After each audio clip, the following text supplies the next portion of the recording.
সকল ভক্তবৃন্দকে শিবধামের তরফ থেকে জয় শিবধাম। আজকে সোমবার বিশেষ অনুষ্ঠানে শিবধামেরই এক বিশেষ উল্লেখযোগ্য ভক্ত যিনি এখন আমাদের সামনে উপস্থিত রয়েছেন, তিনিও আপনাদের মতোই যারা সেবা নিতে আসতে চলেছেন বা সেবা নিচ্ছেন, তিনিও এসেছিলেন এবং সমস্যা নিয়ে এসেছিলেন, গুরুতর সমস্যা।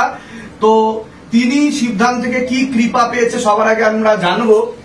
কি কৃপা আপনি শিবধাম থেকে পেয়েছেন? এর আগে আপনার ভিডিও আপলোড করা হয়েছে, কিন্তু যেহেতু আজকে আপনি মনে করেছেন যে শিবধাম থেকে আপনার কৃপা হয়েছে এবং আপনি শিবধামে সেবা দিতে চেয়েছেন সকল ভক্তদের উদ্দেশ্যে, তো আপনি একটু নিজে মুখে খুলে বলুন যে কি কি সমস্যার সম্মুখীন হয়েছেন আপনি। আমার ছেলে 7ই এপ্রিল ও কাজে গেছিল ছত্তিশগড়, বাড়ি ফিরছিল 4 চাকা নিয়ে। ঠিক সকাল 6টার সময় আমি ওকে ফোন করেছিলাম। ফোন করার পরে আমি শুনি যে ও অ্যাক্সিডেন্ট হয়েছে। আচ্ছা, অ্যাক্সিডেন্ট মানে মারাত্মক অ্যাক্সিডেন্ট। অ্যাপোলোতে ভর্তি করেছিলাম, 27 দিন কমায় চলে গেছিল। 27 দিন কমায় ছিল? হ্যাঁ। আচ্ছা, কোনো সেন্স ছিল না? না। আরে বাবা।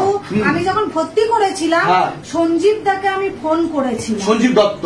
আচ্ছা আচ্ছা আচ্ছা। তো উনি বলেছিলেন যে ডাক্তারবাবুরা হাত ছেড়ে দিয়েছিলেন।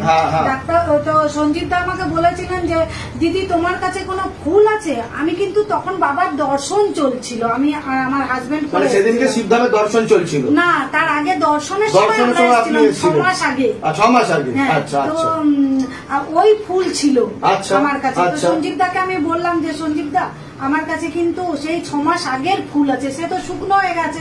ছেলের রুমে আমি শালুর মধ্যে বেঁধে রেখেছিলাম। তো সঞ্জীব দা বলেছিলেন যে ওই ফুলেই তুমি নিয়ে গিয়ে দিয়ে দাও ছেলের গায়ে, মাথা থেকে একদম পুরো শরীর বুলিয়ে দাও। তো আমি ফুল তো ছিল না সাথে, আবার বাড়ি ফিরে এসেছি। অ্যাপোলোতে তো একবারেই দেখতে দেয়, দুবার তো দেয় না। তারপর আমি বাবাকে খালি জব করে যাচ্ছি, মানসিক জব আমি করেই যাচ্ছি। কিছু উপায় নেই, আমার সেদিন আমার কোনো উপায় নেই, ঢুকতে দিবে না। তো তারপরের দিন যখন আপনি তো বোধহয় জানতেও এসেছিলেন শিবধামে, আমি বলছি। তো তারপরের দিন আমি যখন সকালে গেছি তখন আমার ছেলের এই বান্ধবী এসে আমাকে বলছে কাকিমা রাহুলের প্রেসার একদম নেমে গেছে। আচ্ছা, মানে 30-40 ডাক্তার হাত তুলে দিচ্ছে। আমি ওকে বললাম তুই আমাকে একটু নিয়ে যেতে পারবি? ও বললাম হ্যাঁ। আমি বলছি ধরে ধরে আমাকে নিয়ে চল। নিয়ে গেল। আমি সেই বাবার ফুল ওর মাথা থেকে এতটা পর্যন্ত ছুঁয়ে দিয়েছি। হ্যাঁ, ডাক্তারকে বললাম যে ডাক্তারবাবু আমি একটু বাবার ফুল ছোঁয়াবো। ডাক্তারবাবু বললেন ঠিক আছে, তোমার বিশ্বাস তুমি ছোঁয়। ছুঁয়ে দিয়ে আমি চলে এলাম। আমি আর ছেলের কাছে থাকতে পারছি না, এমন অবস্থা। মা হিসেবে তো এটা মেনে নেওয়া যায় না যে অবস্থা। তারপরে আমি চলে আসার পরে ওকে আমি বলছি, ও কান্নাকাটি করছে। আমি বলছি তুই দাঁড়া, 10-15 মিনিট পরে তুই যা দেখ আমার ছেলের বিপি ঠিক হয়ে গেছে। তো ওকে আমি ঘড়ি দেখলাম বসে বসে অ্যাপোলোতে, দিয়ে ওকে পাঠালাম। আমি তুই যা 15 মিনিট। ও এসে বলছে কাকিমা রাহুলের বিপি ঠিক হয়ে গেছে 170 বাই নিচেরটা যেন কত বললো আমার মনে। তারপর থেকে রেসপন্স করে, কিন্তু সেন্স ফিরেনি। কতদিন পরে? তারপরে আমি আপনার কাছে এলাম 3 দিন পর, আমাকে সঞ্জীব দাই করে দিল। এলাম, আসার পরে আপনি বললেন যে ওর ডান সাইড প্যারালাইসিস হয়ে গেছে, ডান চোখে ওর ব্লাড জমা হয়ে গেছে। সেটা বলেছিলাম? হ্যাঁ, নার্ভের মধ্যে। আমি বলেছিলাম না বাবা বলেছিল? বাবা যা আমি তো আপনাকে বাবা ভাবছি, কি আমার কাছে আপনি এই বাবা। আচ্ছা আচ্ছা, স্বয়ং বাবা। দিয়ে তারপরে আপনি ফুল দিলেন, ফুল দিয়ে বললেন যে তেল একটা দিয়েছিলেন আর জল পোড়া করে দিয়েছিলেন, যে তেলটা জলটা দিতেই হবে। আইসিইউ ভেন্টিলেশন আছে।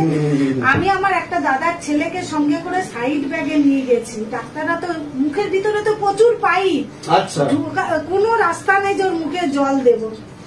যে আমার দাদার ছেলে বলছি ওই পায়ের তলায় তো ওখানে হাউস সার্জন গুলো থাকে, তো ওদের আমি বললাম যে তুই ওদের সাথে কথা বল, আমি ঠিক ম্যানেজ করে নেবো। মুখের মধ্যে আঙ্গুলে করে জলটা নিয়ে মুখের মধ্যে দিয়েছি, আর পায়ের মধ্যে তেলটা আঙ্গুলে করে এইখানটায় একটু আপনি বলেছিলেন যে কোনো জায়গায় হ্যাঁ একটু ছুঁয়ে দিতে। ছুঁয়েছিলেন আপনি? তো তারপর থেকে কি প্রোগ্রেস দেখতে পেলেন, কি লক্ষ্য করলেন, কি পরিবর্তন ঘটলো? ওর বাবা আমাকে বললো জানো, আর বিট্টু না, ওকে আমরা ডাকলাম বিট্টু। আমি বলছে বিট্টু পা নেড়েছে, একটা আঙুল নেড়েছে। আমি সত্যি বলছো? বলে হ্যাঁ। আমি যে দেখো শিবধামের কিন্তু আমি তেল ছুঁয়েছিলাম। আচ্ছা আচ্ছা। তো বলছে তেল ছুঁয়েছিলাম? বলছি হ্যাঁ তেল ছুঁয়ে দিয়েছিলাম। তারপরে কতদিনের মধ্যে সুস্থতায় ফিরে আসলো? 27 দিন পর ওর সেন্স ফিরেছে। 27 দিন পর সেন্স ফিরেছে কোমা থেকে? হ্যাঁ। আচ্ছা। তারপরে ওর আমি তেল ওই নার্সিং হোমে, তখন ডাক্তাররাও বলে। এখন তোমার, আমি ছেলে তো আপনার, এখন তোমার কি কিছু সমস্যা হচ্ছে বা কিছু ফিল করছো তুমি? সেরকম কিছু সমস্যা না, হাতে অল্প ব্যথা আছে। আচ্ছা। রাতের পড়তে গেলে একটু প্রবলেম হয়। আচ্ছা। ওটা ছাড়া আর কিছু না। এখন তুমি সুস্থ আছো? বাহ বাহ, ধামের তরফ থেকে অনেক অনেক আশীর্বাদ। তুমি সুস্থ থাকো, ভালো থাকো, ঠিক আছে? আর সাবধানে চলাফেরা করো, এটাই আমি বলবো। আর যে প্রাণ, বহু মূল্যবান প্রাণ তুমি ফিরে পেয়েছো, এবং শিবধামও আনন্দিত মায়ের কোলে তার পুত্র সন্তানকে ফিরিয়ে দিতে পেরে। এর থেকে বড় সফলতা আর আনন্দ বোধহয় হতে পারে না, ঠিক আছে? তো আমি আশীর্বাদই করব। আর আপনি আজকে সেবামূলক কাজে নিযুক্ত হয়েছেন শিবধামের সাথে, আপনাকে অসংখ্য ধন্যবাদ। আপনি এইভাবেই জুড়ে থাকুন এবং শিবধামের নাম প্রচার করুন। আপনাদের উপর আরো কৃপা হোক, আর ও সুস্থতা অবলম্বন করে এগিয়ে চলুক সামনের দিকে। সবাই মিলে বলুন জয় শিবধাম, জয় শিবধাম, জয় শিবধাম, জয় শিবধাম, জয় শিবধাম, জয় শিবধাম। ঠিক আছে, এবার